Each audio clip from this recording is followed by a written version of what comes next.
What's going on, guys? It's Sunday, October 6th. We are just like 5 good quality weeks away from Hyrox, Chicago. Just dropped my daughter off. Her and I got a good 6.5-ish mile run in today. She was on her bike. It was a beautiful fall morning. Definitely did not need a camera with me. I just want to enjoy that long sleeve type of weather. It was crisp. We had beanies on. We were with the girl squad for our cross country team, and we just did a nice little cool morning shakeout run. Yeah, about 6.5 miles. Just dropped her back off. We had a good weekend. Yeah, we had a good partner workout here yesterday. Yesterday was one of our coaches' last Saturday classes. We have a really good coach here. She's been on here for a long time, Coach Emma. She's going to be graduating from Palmer College of Chiropractic here soon. She's going to be moving back home to Kentucky. So, Emma, we're going to miss you. Thank you for everything you've done for our gym. And I'll post some of that footage in another video here, maybe later this week. But anyway, just dropped Reagan off, had my gym bag in the car, and I told myself, I was like, tonight's the night. I remember I looked in my gym bag, I looked at these awful, beat up Saucony Endorphin Speeds. This shoe has just done everything I've asked it to do, and I think I'm going to ask one more workout from it, and we're going to retire it. So I ran my first Hyrox. I ran my second Hyrox in these. I ran DecaFit World Championship in these. It's just a great shoe. Like if you're someone that you just don't need that super shoe, even though this is still plated, it's a nylon plate compared to carbon fiber. Just get this shoe. Just trust me. This shoe just gets it done. Anyway, enough about shoes. Yeah. So if you are, I guess like a ghost of the YouTube world, then you wouldn't know who this is. But anyone that's in the fitness world of YouTube, you obviously know who Nick Bear is. So tonight I'm going to be doing one of Nick Bear's Hyrox workouts. In the past year, the discussion has always been like with a few friends of mine that we always kind of battle on what the definition of a hybrid athlete is. And you just see a lot of people using that terminology, growing their YouTube page or growing their Instagram pages. I'm a lifter by heart, but I go out for a couple miles of jogs here and there. So I consider myself a hybrid athlete. Like I really, for one, my terminology of an athlete is you're competing in something. You're putting yourself in a field of competition to consider yourself an athlete. Going in the morning and doing a bench press and then running a mile around the track later that night, to me, that there's just nothing very dynamic behind that. And that's just my opinion.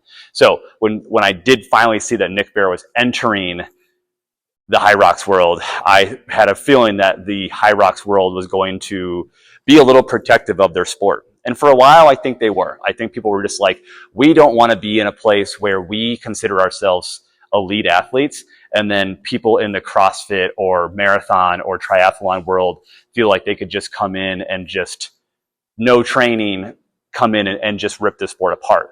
I think there has been some CrossFitters that were a little overly confident coming into this, and then you see them at the finish line like, holy shit, that was one of the hardest things I've ever done.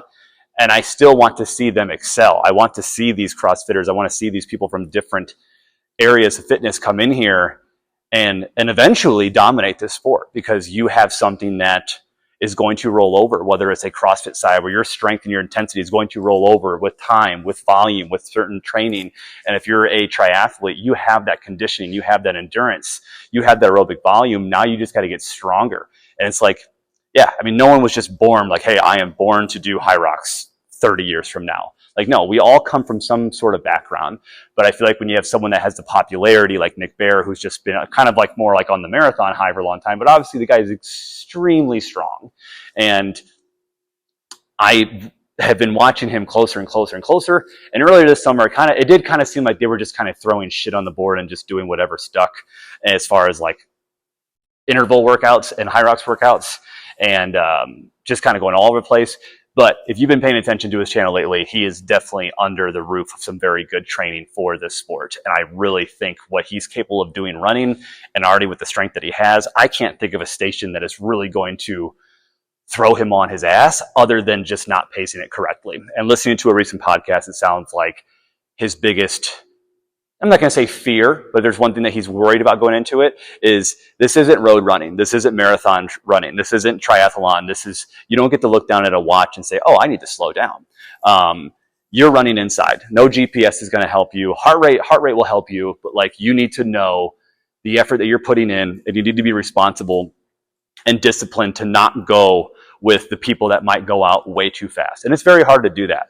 And tonight, I'm going to try to get that specific and do a workout that Nick Bear did post about, I don't know, a month ago, maybe a little bit more. But that workout is this. It is 4x1K run on the treadmill with 60-second rest. My goal is to run a little faster than race pace. After that last 1K, we're going to move over into 50 wall balls. After 50 wall balls, we're going to repeat the same intervals, the 4x1K on the ski and the row with 60-second rest. After every station, when we move on, we're also going to complete 50 more wall balls. So 150 total wall balls, 60-second rest after every intervals, 12 intervals total. You got four runs, 4 rows, 4 skis, 60-second break after every interval, but the 50 wall balls in between is going to get the job done. So yeah, I'm going to get the gym set up, get hydrated a little bit. I've been trying to film this intro for like 30 minutes now, but anyway, I'm excited to do this. Going to get suit up, get the show on the road. All right, going to get the show on the road. Going to pop a scoop of Strength X2. Got some water here. Top of the builder. I'm really starting to mesh well with these ketone IQs. I feel like my ability to focus on the task when I'm working out by myself is not the best. If I'm in a class format, if I'm competing in a fitness environment, I usually tend to be very well engaged. When it comes to road running, if I'm in a very low populated road race, if I'm in no man's land, I really struggle at staying focused. These, I can honestly tell you, I can feel the difference. I'll even take these on days where I'm coaching like Mondays and Tuesdays. One of those days every week, usually I have like 12 clients. Like it's just bang, bang, bang, bang, bang, bang, bang. And I want to make sure I always give a good product. And like some days, those days start at like 4:30 in the morning and they go all the way till 7 p.m. So like avoiding the crash is pretty important to me. But for me, it's good quality, a little bit of caffeine. And I just feel in it. When I take one of these, I just feel in it. And I feel like that's the best way to describe it. It's just get in it. And no, nobody paid me. This video isn't sponsored by anybody. I did win this. I did win this in a giveaway. Shout out Builder. This product is awesome. But yeah, I mean, the ketone IQs, I mean, I paid like $5 a pop for, but from my perspective, it's worth it. It's clean and it's helping me slowly dial back I need an iced coffee every day where I can just pop one of these. But anyway, I need to shut up and just get this show on the road. Let's get this workout started.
man. Oh, workout is done. That was exactly what I thought it was going to be. I got to get up.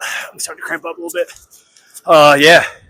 I mean, if you haven't done a baseline workout for your Hyrox yet, kind of give you a good idea of what kind of cardiovascular shape you're in.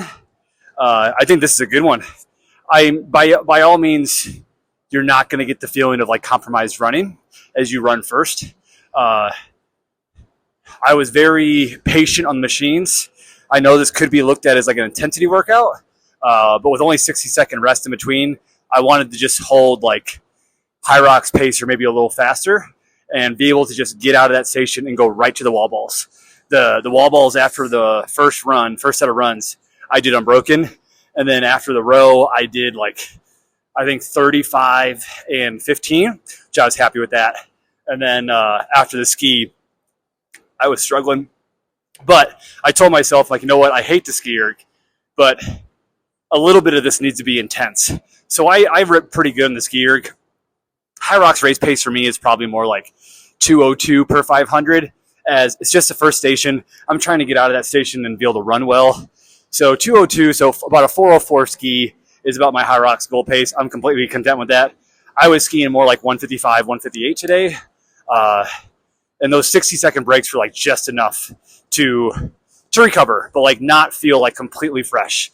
I will say I felt really good on the treadmill. I put the treadmill at 0.5 incline, and I put it at 9.2 for the first 2 reps, and then 9.3 for the third rep, and then 9.2 again for the last rep, just to kind of chill out because I wanted to get off that and just go straight to the wall balls.